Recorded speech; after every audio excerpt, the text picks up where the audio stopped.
Alright, thank you guys for coming today. Some of you guys are new hires and some of you guys are veteran teachers, but we're going to just review how LPS implements guided reading into their classrooms. So,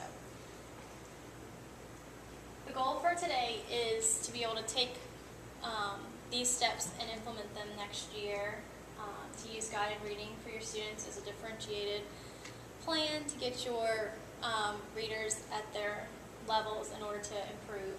So, Fontes and Pinnell define guided reading as a context in which a teacher supports each reader's development of effective strategies for processing text at increasingly challenging levels of difficulty.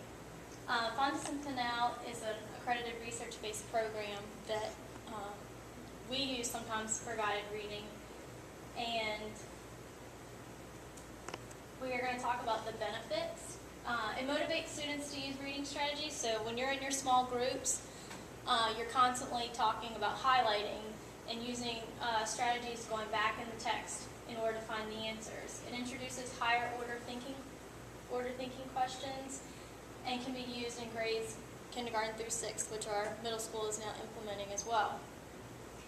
Small groups helps the teacher to monitor and support their students' literacy development. So it just creates that smaller community so that he or she is able to work to make sure that everyone's participating. You know, when you have your whole group, it's sometimes hard to make sure that everybody's understanding and on the same page. It develops students' comprehension and critical responses. It leads to independent reading and confidence, which we hope that it encourages students to read more on their own when they are challenged or when they're given something that they can't read. It kind of pushes them away. So, especially with those lower students. And it supports other literacy programs and activities, so you can also use them in stations, which we'll get into in a little bit. So the different types of reading, you can do read-alouds, which we do at the primary school sometimes. It allows the teacher to read to his or her students above their reading level, which they love. Shared reading is when students and teachers read together, which we do. It's like choral reading, which we do in our guided reading groups here. Guided reading means to access prior knowledge before reading the text. Students read the text independently. They actually are going to do that at the middle school, and sometimes we do it here for our higher students. Independent reading gives students practice reading by themselves and can build confidence and stamina. So we try to do that in other stations when they're not with us to encourage them to read on their own or buddy read. How to start. So using students' instructional reading levels through many different programs. At the primary school this year, we're going to use PALS. We did use Dora a little bit last year, and then we used to use STAR testing. No more than 5 students should be in a group, and the teacher can transfer the scores onto a reading A to Z chart in order to figure out what the level books the students may start on, which you guys will probably get that chart at the beginning of the school year when they do the PALS introduction. They'll teach you how to use PALS. Okay, what does guided reading look like? Each group should meet with the teacher for about 18 to 20 minutes, and we'll break it down into intervals that you'll use in your classroom. The teacher will introduce the text. We usually call it a hook. We activate prior knowledge, discuss features of vocabulary that might be new, and provide a purpose for reading, to get that trigger so that they're interested in what they're reading. And this all usually takes about 5 minutes, and they can also make predictions from looking at the pictures. So we call it a picture walk. Next is reading the text. Depending on your group, the teacher can choose which type of reading to use in their small groups. We've used fiction, nonfiction, poetry, flyers. I mean, you can take anything and use it in guided reading. During small group reading, the teacher will monitor and listen to his or her students, and they must make sure that the students are engaged and may even take notes from each reader. So I can always, if you're the students and you're writing or reading, I can be writing down, okay, this person's using their strategies by highlighting or by going back and looking for their answer in the text. And then when you're finished, you go back and you give those compliments because it boosts their confidence and get others to use their strategies as well. So the actual reading part of the text should take about 8 minutes. Okay, and lastly, the teacher and students discuss the text. This helps readers to deepen their understanding. So the teacher's job would be to encourage discussion, responses, review comprehension strategies, and keep discussions brief.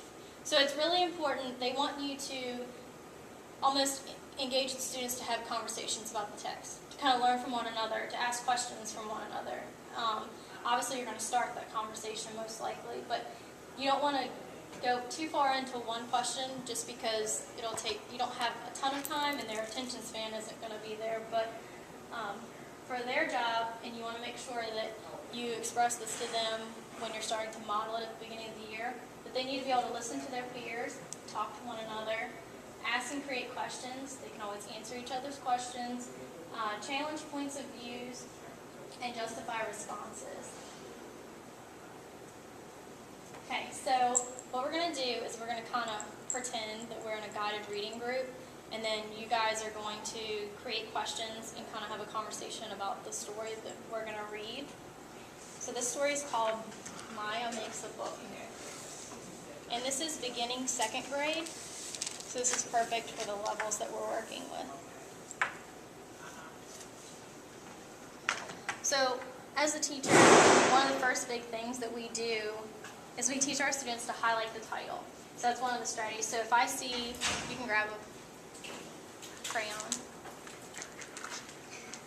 So if I see someone highlighting their title or boxing in their title, I can write that down. That person is using their strategies. If not, you can always remind the students because it is hard for them to stay on task at times. And then sometimes I model it too. Okay, and if you want, we can read the section by ourselves and then we'll talk about it. So I'll give you a few minutes to read it.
One of the things I actually forgot was when we first introduced the book, you can always use the pictures in order for students to make predictions. So just looking at this picture, what are some of the things that you might have gotten out of that picture?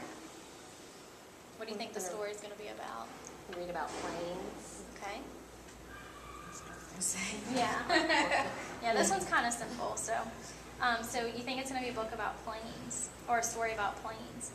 So as you read, what are some questions that you might have come up with, like in order to ask your students, or what would start a discussion? So for myself, if I wanted to start a conversation with you guys, I would say, so how do you think Maya felt when her little sister tore up her book? How did that make her feel? And then you would start that conversation, and somebody might say, well, sad, or someone might say angry, and then I'm going to ask you why. So what I'm going to ask you to do now is each of you come up with a question to put on your index card. And it's okay if they're the same, but then we're going to read them out loud and kind of just have a little quick discussion. A question about the story? Yes. That we would ask the student? Mm-hmm.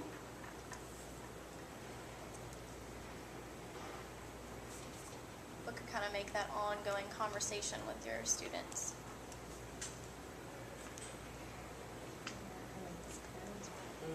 Sorry, they're twistable crayons.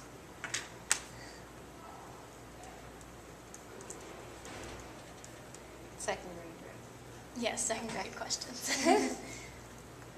Yes, please.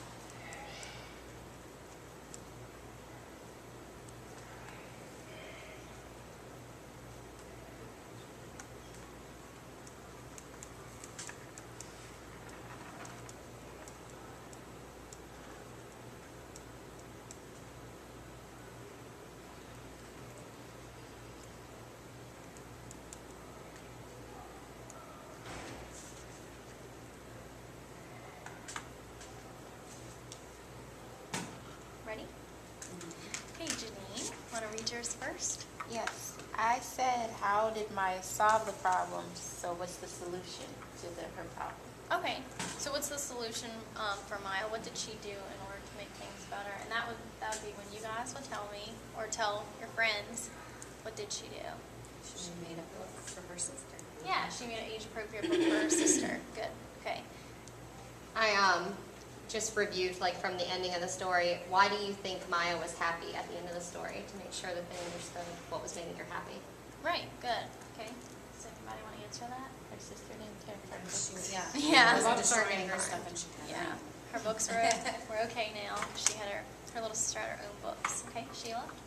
I did a connection to their robo, and has anyone torn or damaged your books at home?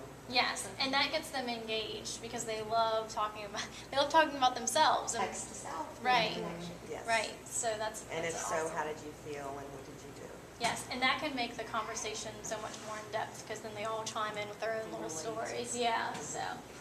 Kristen? I just said, why did Maya want to hide her books from her little sister? Good. It was because she was tearing them up. So, and I'm sure they've all had an experience with that some way, one way or the other.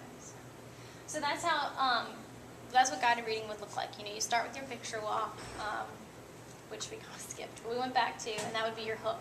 And then you read it. You can either read it chorally or to themselves, and then you start those questions, and you want them engaged, and you want those conversations so that they do really pay attention because they want to talk to each other. So, and they know that that's the time that they can do that. So, now we're going to move on to, and you guys can just put that to the side. So what do other students do while you're with a guided reading group? Because you only have 5 students in a guided reading group at a time. So what are those 10 or 15 other students going to be doing? During guided reading, other students will work in stations, or we call them centers, located in the classroom. Some examples of the centers are a library, so read to self or buddy read, file folder games, which I've kind of created a little at a time throughout the year, and you can do that too. Then you've got like ABC order and sorting and things like that, or matching. They like to play matching games. Pocket words or short words, they're just words that they're going to practice to build up their fluency and word count. A creation station, which could be like creating their own book or their own poem, or like a writing station where you give them a topic to write about, because like we said before, they love talking about their own prior knowledge or background knowledge and what they've done, their experiences. I actually haven't used this yet, but I got this from a resource, the Poetry Station. Just having students read poetry, kind of like a big book station, because they do like those little rhyming poems that you don't really get to as often as you'd like to during the school year. iPads and computers, we all want to make sure technology's in our room. And a listening station. My kids enjoyed the listening station this past year. They had books on tape, which is totally old school, but they were able to, follow along with their finger, but they didn't have to be reading. Right. So there was a break for them. But they do like to buddy read and read themselves sometimes if they get to pick what they're going to read. But the list goes on, and you can set up different stations every day so they're not going to the same one every single day. And they like that too. This is what the environment checklist, or what your classroom should look like for guided reading. Areas for both small and large group instruction. You need to have areas for other individuals to work quietly, so your centers or your stations. Are the areas labeled? I always try to label everything just because I try to be organized, and my students seem to be able to move about the room better if it's organized and labeled. And then, of course, the resources being labeled. Are the storage areas accessible and well organized, which we just talked about? And does the teacher have unobstructed views of all areas? You want to make sure that you can see your entire classroom. It's important to because you want your guided reading students to kind of be away from the classroom, like their backs to the other students. So I kind of have mine in the corner in the front of the room for this year, and then I'm behind the table, that way I can see the whole room. You just have to be able to see every corner, just in case. And then this is a little summary. When introducing guided reading, it is important to do it in baby steps so that you may show your students what is to be expected. Allowing one group per day for a couple weeks is perfectly fine when introducing the small group instruction. In no time at all your students will be trained and working their way to becoming better, more confident readers. So last year what we did was we would just do one group a day for a little while, and the other students would be at one station. And that way they got used to what they were supposed to be doing at the station, but they also became responsible, working quietly, and then they knew what they were supposed to be doing with me. We encourage that, the other students don't bother your group unless it's an emergency, so you really want them to be entertained while you're working with them. So that's about it. Does anybody have any questions? No? All right. And then if you guys can fill out the post questions for me, just letting me know your feedback, that would be great. So thank you.